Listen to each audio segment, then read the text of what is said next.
Hello hello hello, कैसे हो? मैं आशा करता हूँ आप लोग अच्छे होंगे और स्वागत है आपका एक फैंटास्टिक चैनल कॉन्सेप्ट कॉर्नर पर।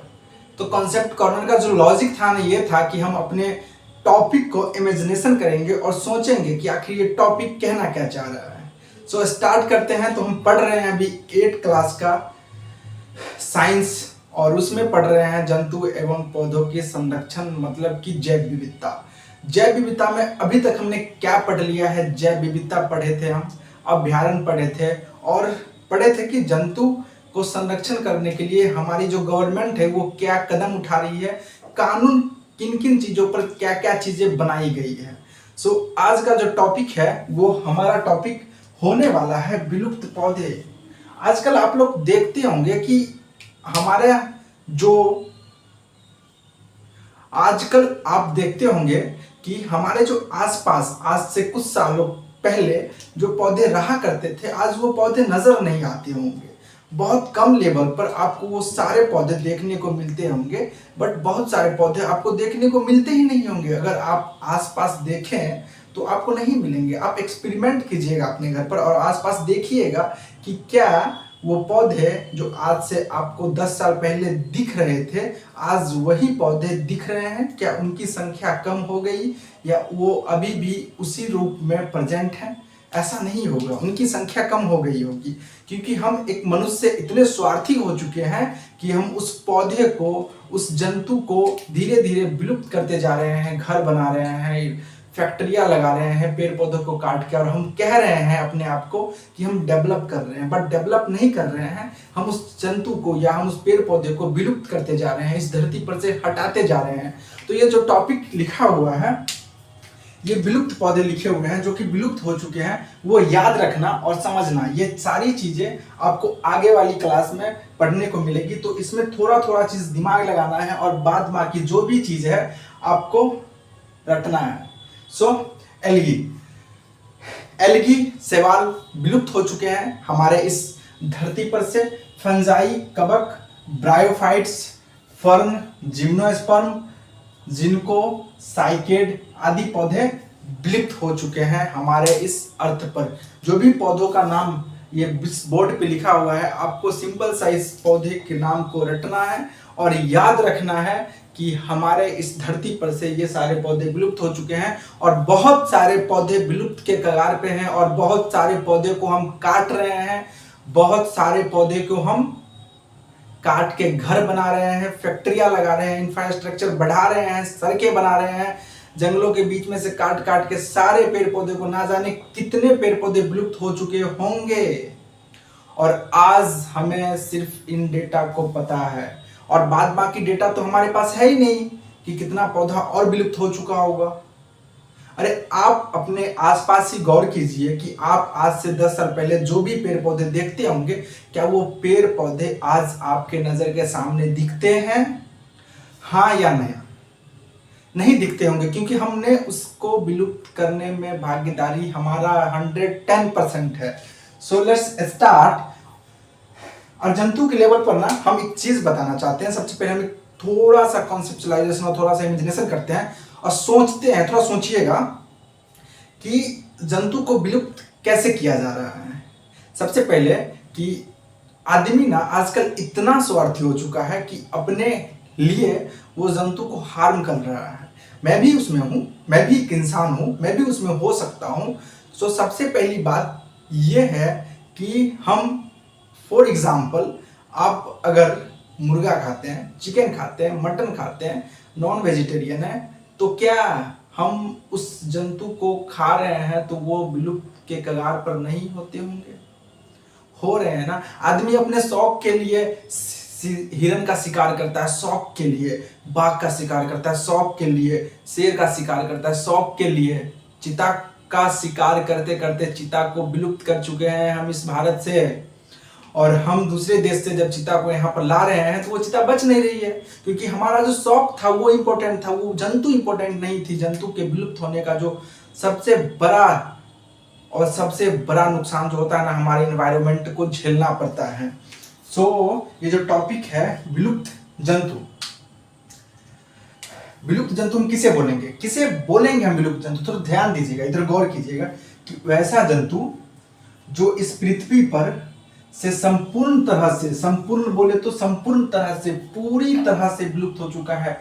उसका कोई भी प्रजाति आपको देखने को नहीं मिलेगा, विलुप्त हो चुका है, कोई भी प्रजाति नहीं होगी, उसे हम विलुप्त जंतु कहते हैं। फॉर एग्जाम्पल मॉरिशस का डोडो, मॉरिशस की डोडो का जो कहानी है ना, वो बहुत ही इंटरेस्टिंग कहानी है। उसका ये कहानी है कि मॉरिशस एक टूरिस्ट पैलेस था और वहां पर ना एक डोडो नाम की पक्षी रहा करती थी। जैसे हमारे आसपास आपको चिकन मिल जाएगा, मुर्गा मिल जाएगा, जो जंतु के बीच में, आदमी के बीच में रहा करता है। और सबसे बड़ी कमजोरी जंतुओं की यही है कि जैसे ही हम आदमी के संपर्क में एक आदमी के जैसे ही हम आदमी के संपर्क में आते हैं और फ्रेंडली वातावरण रखते हैं उस आदमी के साथ, वो अगर बुलाए हम आ जाए तो वो हमें खा जाते हैं यार। ऐसे ही डोडो के साथ हुआ। ये डोडो बेचारा कोई पक्षी था, इतना फ्रेंडली पक्षी था कि वहां पर मॉरिशस में डोडो एक ऐसा पक्षी था ना कि वहां पर मॉरिशस में जो भी टूरिस्ट आते थे और डोडो को बुलाया करते थे ना, बहुत फ्रेंडली पक्षी था और इसको बुला बुला के, इसका मांस भी स्वादिष्ट हुआ करता था और वो बुला बुला के इसको क्या करते थे, मार के खा जाते थे। और लास्ट पक्षी को भी वहां का टूरिज्म और टूरिस्ट जो भी जाते थे घूमने के, लास्ट पक्षी को भी खा गया, उसे छोड़ा नहीं गया। ऐसा हम इंसान की प्रवृत्ति अभी भी चल रही है मटन चिकन को लेके। सो यही कहानी है कि डोडो को हम इस पृथ्वी पर से ही विलुप्त कर दिए। अब वो आ सकती है, नहीं आ सकती है। पक्षी डायनासोर का कहानी, जब हमारा अर्थ बना, जब डायनासोर रहा करते थे तो उल्का पिंड गिरने के बाद डायनासोर की हर एक प्रजाति, डायनासोर में भी बहुत प्रजाति रहा करती थी, तो डायनासोर की हर एक प्रजाति विलुप्त हो गई हमारे इस अर्थ पर। आज आपको डायनासोर देखने को नहीं मिलेगा। मिल रहा है क्या? आपके घर पे आता है? अरे नहीं आता होगा, डायनासोर की प्रजाति ही खत्म हो चुकी है। तो डायनासोर आएगा कैसे? विलुप्त हो चुकी है, अब वो आएगा ही नहीं। आपके घर में आता है? नहीं आता होगा। विलुप्त प्रायः जंतु किसे बोलेंगे हम? विलुप्त प्रायः जंतु वो बोलेंगे कि वो अपने विलुप्त होने के कगार पे है और वो संघर्ष कर रहा है कि भाई छोड़ दो मुझे, विलुप्त मत होने दो। हमारा रोल है इस धरती पर, हम इकोसिस्टम को चलाते हैं, हम फूड चैन को चलाते हैं, हम भोजन के चक्र को मेंटेन में रखते हैं। बट आदमी और क्या ही समझे वैसा जंतु जो अपने अस्तित्व के लिए संघर्षरत है, वैसा जंतु जो अपने अस्तित्व के लिए लड़ाई लड़ रहा है, वे सभी विलुप्त प्राय जंतु कहलाते हैं जो अपने अस्तित्व के लिए लड़ाई लड़ रहा है। मनुष्य भी एक प्रजाति है, मगर उसके पास जो ये माथा है ना, ये दिमाग, उस दिमाग से, कॉन्शियस लेवल से वो सारे जंतु पर राज कर रहा है। यही एक फंडामेंटल चीज जो मनुष्य को मिली है। जैसे कछुआ बेचारा कहीं पे मिलता है, आदमी खा जाता है। मगरमच्छ, घड़ियाल, मगरमच्छ को तो जंतु, आदमी मगरमच्छ को तो तालाब में पाल रहा है आजकल। सांप को मार देता है, बिच्छू जहां मिला वहां मार दिया, गिरगिट, मेढक। चील भी विलुप्त हो चुका है ऑलमोस्ट। गिद्ध है, कबूतर है, बत्तख है, काला हिरन है, श्वेत आंखों वाला हिरन है, ब्लू व्हेल है, डॉल्फिन है, राष्ट्रीय पक्षी मोर है। ये सारे पक्षियों को हम विलुप्त करते जा रहे हैं। और ये जो राष्ट्रीय पक्षी मोर है, इसको भी नहीं छोड़ रहे हैं भाई साहब। वो जो आपको मोर का पक्षी मिलता है, मोर का जो पंख मिलता है, वो कैसे मिलता है? मोर को मार दिया जाता है, उसके पंख को तोड़ लिया जाता है, मार्केट में हम उसको बेच देते हैं। और हम इतना नहीं दिमाग लगा रहे हैं कि भाई ये भी जंतु है, इसको भी दर्द होता है, इसको भी पेन होता है, भाई इसे छोड़ दो, क्यों इसके पंख को तुम बेच रहे हो? ये सारे पक्षी, ये सारे जंतु, ये सारे जीव अपने अस्तित्व को बचाने के लिए संघर्षरत है, अपने अस्तित्व को बचाने के लिए संघर्ष कर रहा है। कहानी सचिन सर की जुबानी। कोई भी पक्षी या कोई भी जीव जंतु मनुष्य के साथ ना दोस्ताना अंदाज जैसे ही रखने लगा ना, मनुष्य उसको खा जाती है। जैसे हमारे यहाँ मटन, चिकन, और हम लोग इतने गंदे हो चुके हैं कि हम कबूतर को भी खा जाते हैं। बहुत आदमी को पता होगा। सेम कहानी इस डोडो बेचारा के साथ हो गया। अरे डोडो ना एक मॉरिशस में पाए जाने वाला पक्षी था, जहां पर इनकी संख्या बेहद ज्यादा थी।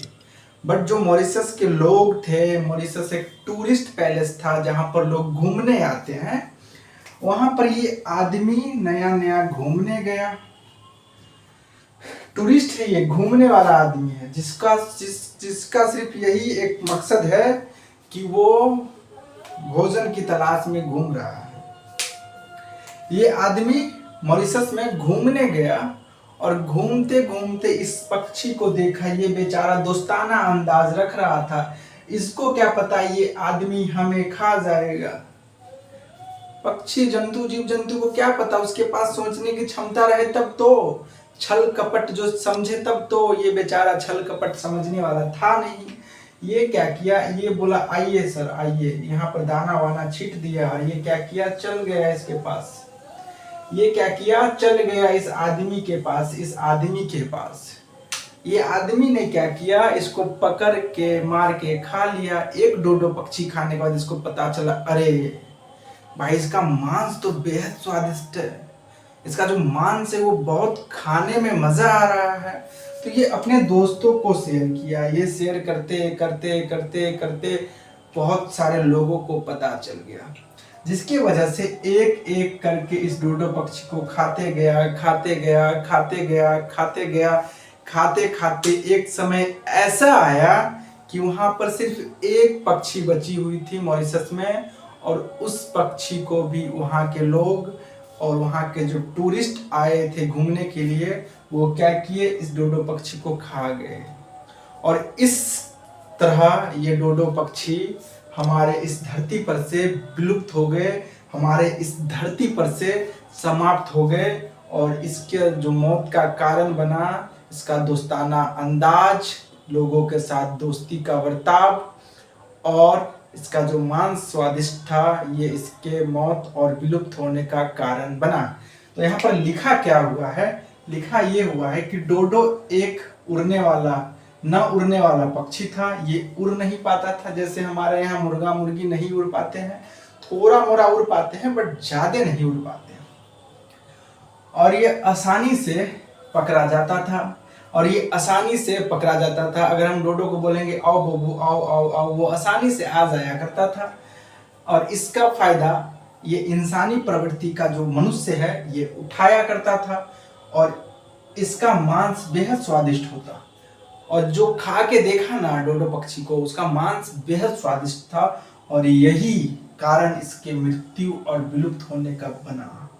और यही जो कारण है इसके मृत्यु और विलुप्त होने का बना, और ये मॉरिशस में पाया जाता था। और आज हमारे धरती पर, आज हमारे पृथ्वी पर ये डोडो पक्षी नामक पक्षी उपलब्ध नहीं है, विलुप्त हो चुके हैं। और इसके बारे में हम अभी सिर्फ पढ़ रहे हैं, ठीक है।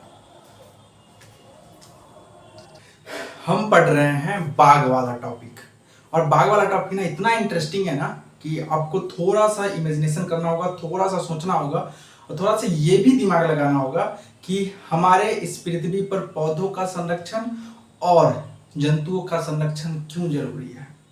सबसे पहले बात हम बाघ के बारे में बात करते हैं।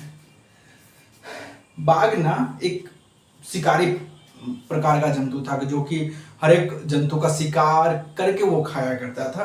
बट हम लोग ने क्या किया ना कि हम लोग डेवलपमेंट के नाम पर ना हमारे अंदर एक कीड़ा पनपता है कि हमें विकास करना है, और हमें इंफ्रास्ट्रक्चर्स बिल्ड करना है, हमें सड़कें बनानी है, और हमें बड़े बड़े उद्योगपतियों को ना जंगल प्रोवाइड करवा देना है कि भाई तू इस जंगल को काट दे, और काटने के बाद तू अपना फैक्ट्री लगा दे यहाँ पर।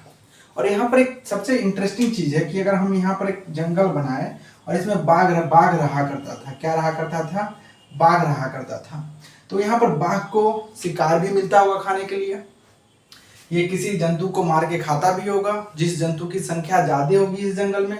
बट हम क्या किए, इस जंगल को काटना स्टार्ट कर दिया, इस जंगल को काटना स्टार्ट कर दिया और बीच से हम इस जंगल को क्या किए, सड़क बना दिए। क्या किए, सड़क बना दिए। जंगल को काटना स्टार्ट किया और बीच से सड़क बना दिए। इसमें क्या हुआ कि आपस में ये जंगल बट गया, आपस में ये जंगल बट गया। इस बंटने के कगार में क्या हुआ ना कि इस बाग इधर का बाग इधर और इधर का बाग इधर, जंगल में कटाई हुई, सड़क बना, यहाँ पर मान लो फैक्ट्री बनी, तो सबसे जो ज्यादा क्षति हुई वो इस बाघ की क्षति हुई। और यहाँ पर क्या हुआ, इसको खाने के लिए शिकार नहीं मिल रहा था। मान लो अगर इधर ज्यादा शिकार था, इधर कम था, तो यहाँ पर खाने के लिए इसको शिकार नहीं मिल रहा था। जब इसको खाने के लिए यहाँ पर शिकार नहीं मिल रहा है, जब इसको रहने के लिए जगह नहीं मिल रही, हम उसके रहने का जगह छीन लिए, हम उसके खाने का इंतजाम छीन लिए, तो क्या ये बाघ भूखे रहेगा? बाघ तो मर जाएगा ना यार। कभी तुम नेशनल पार्क गए होगे, कभी तुम घूमने गए होगे किसी सफारी पार्क वार्क में या जंगल वगैरह सब में, तो देखते हो कि रोड के साइड से ना जेल जंगल क्रॉस कर रहा है, रोड बना हुआ है और वहां पर तुम्हें कोई घुमाने ले जा रहा है और जंगल से ना शेर क्रॉस कर रहा है। वो सड़क बनाया कौन? क्या शेर ने या बाघ ने कहा कि भाई तू सड़क बना दे मेरे लिए, मेरा ट्रेवल करने का जो इंतजाम तू कर दे? नहीं ना कहा होगा। हम अपने सुविधा के लिए बना दिए और इसमें किसका नुकसान हुआ? शेर का नुकसान हुआ। शेर क्या हुआ? विलुप्त होते जा रहा है। यही रीजन है कि मनुष्य अपने फायदा के लिए ना शेर का या बाघ का ना शिकार करते जा रहा है। नेक्स्ट लेवल पे शिकार हो रही है बाघ की। और बाघ के शिकार का जो भी चीज करते हैं, उसके त्वचा को, उसके स्किन को बेचना या उसके मुखौटे को, होटल वगैरह सब में, बड़े बड़े होटल में देखते हो कि हिरन सबका मुखौरा लगा रहता है, या उसके दांत को बेचना, ये सारी चीजें ना मनुष्य अपने शौक के लिए करता है। और इस शौक में जान जाती है जंतु की और उस बाघ की। देखो, बाघ एक जंगली पशु है, इसका शिकार बहुत तेजी से हो रहा है। बाघ जंगली पशु है, इसका शिकार बहुत तेजी से हो रहा है। बाघ को राष्ट्रीय पशु घोषित किया गया। बाघ को राष्ट्रीय पशु इसलिए घोषित किया गया कि भाई राष्ट्रीय के नाम पर ना तुम जंतु का शिकार मत करना, तुम राष्ट्रीय के नाम पर ना जंतु को मारना नहीं अपने फायदे के लिए। इसलिए हमारी गवर्नमेंट, हमारा जो कॉन्स्टिट्यूशन है, हमारा जो कानून व्यवस्था है, वो इसे राष्ट्रीय पशु घोषित किया कि भाई तू छोड़ दे यार, राष्ट्र के नाम पर तो कम से कम छोड़ दे। पहले हमारे देश में कुल बाघों की संख्या 40,000 हुआ करती थी और 2011 में इनकी संख्या 1706 बच चुकी है। आप समझ सकते हैं 40,000 कहाँ और 1706 कहाँ। ये बाघ को भी बचाने की कोशिश की जा रही है, बट क्या ही फायदा, चीता के जैसा हाल ना हो जाए। चीता भी हमारे यहाँ विलुप्त हो चुका है, तो हम दूसरे देश से मंगा रहे हैं, बट क्या वो सरवाइव कर पा रहे हैं? उसको वैसा वातावरण नहीं मिल रहा जैसा वातावरण वो रह रहा होगा, इसलिए जो चीता आ रही है वो भी मर रही है। प्रोजेक्ट टाइगर की योजना 1972 में बनाई गई।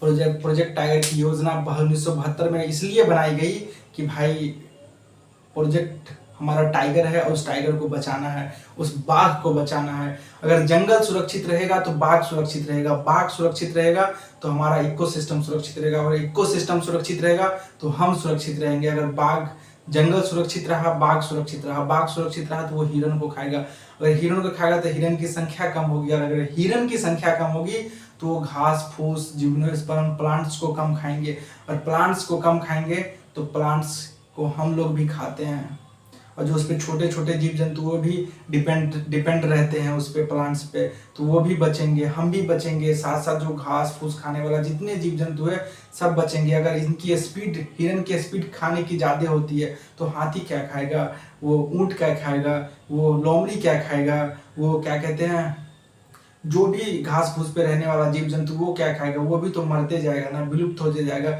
वो विलुप्त होगा तो हमारा कोलैप्स हो जाएगा, खत्म हो जाएगी, हमारा जो पृथ्वी है वो ऑलमोस्ट खत्म हो जाएगी, और ये चीज हम कर रहे हैं। सो आज का टॉपिक हम यहीं पे खत्म करते हैं। अगर आप लोग को ये चीज समझ में आई तो प्लीज लाइक शेयर कमेंट कर दीजिएगा, और सब्सक्राइब भी कर देना और बता देना किस किस ने लेक्चर देखा और किस किस को कितना मजा आया, वो भी कमेंट सेक्शन में बता देना चाहिए, जिससे मुझे तो पता चले ना कम से कम तुम लोग देख रहे हो लेक्चर्स।